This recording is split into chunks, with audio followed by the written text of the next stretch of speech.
Assalamualaikum warahmatullahi wabarakatuh. Perkenalkan, saya Asri Utami dari program studi manajemen kelas 233A. Pada video kali ini saya akan membahas hasil resume terkait materi kompensasi untuk memenuhi mata kuliah manajemen sumber daya manusia. Langsung saja kita kepada pembahasan, yaitu pertama, pengertian kompensasi. Kompensasi adalah segala bentuk imbalan yang diberikan oleh suatu organisasi kepada karyawan sebagai kontribusi yang telah karyawan tersebut berikan dalam mencapai tujuan organisasi. Kompensasi tidak hanya mencakup pembayaran dalam bentuk finansial seperti gaji dan juga bonus, tetapi juga imbalan non-finansial seperti pengakuan, penghargaan atau fasilitas kerja yang mendukung kesejahteraan karyawan. Baik, pembahasan kedua yaitu jenis-jenis kompensasi. Kompensasi ada 3, yaitu kompensasi finansial langsung, kompensasi finansial tidak langsung, dan kompensasi non-finansial. Pertama, kompensasi finansial langsung. Kompensasi finansial langsung adalah imbalan berupa pembayaran tunai yang diberikan oleh perusahaan kepada karyawan.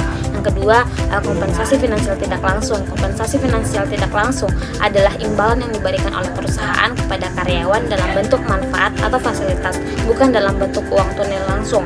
Ketiga, kompensasi non-finansial. Kompensasi non-finansial adalah bentuk penghargaan atau imbalan yang diberikan oleh perusahaan kepada karyawan bukan dalam bentuk uang atau manfaat finansial langsung, melainkan berupa pengakuan, lingkungan kerja yang baik, atau kesempatan untuk berkembang.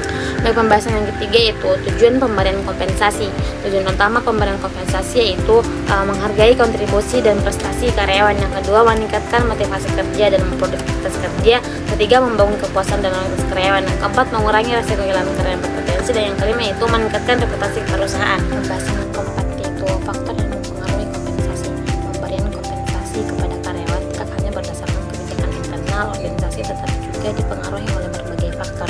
Faktor-faktor tersebut berasal dari internal maupun eksternal perusahaan. Faktor tersebut juga berasal dari kondisi individu karyawan. Dan contoh dari masing-masing faktor tersebut adalah yang pertama, contoh faktor internal. Kemampuan finansial perusahaan menjadi faktor utama dalam menentukan dasar kompensasi. Perusahaan yang memiliki kondisi keuangan stabil atau laba tinggi cenderung mampu memberikan kompensasi lebih baik dibandingkan perusahaan dengan keuangan yang terbatas. Yang kedua, contoh faktor eksternal, regulasi pemerintah.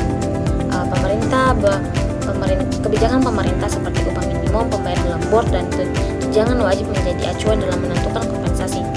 Perusahaan harus mematuhi peraturan ini untuk menghindari sanksi hukum. Ketiga, faktor industri karyawan, pendidikan, dan juga keahlian. Semakin tinggi tingkat pendidikan atau keahlian yang dimiliki karyawan, semakin besar kemungkinan mereka menerima kompensasi yang juga lebih tinggi. Kesimpulan, kompensasi adalah bentuk penghargaan yang diberikan organisasi kepada karyawan atas kontribusi mereka. Kompensasi terbagi menjadi 3 jenis, yaitu finansial langsung, tidak langsung, dan non-finansial. Tujuan utama kompensasi adalah meningkatkan motivasi, kepuasan, dan loyalitas karyawan, serta menjaga produktivitas dan juga reputasi perusahaan. Besaran kompensasi dipengaruhi oleh faktor internal, eksternal, dan juga individu. Kompensasi yang adil dan kompetitif menjadi kunci keberhasilan perusahaan dalam mempertahankan karyawan terbaik dan juga mencapai tujuan organisasi. Itulah tadi resume yang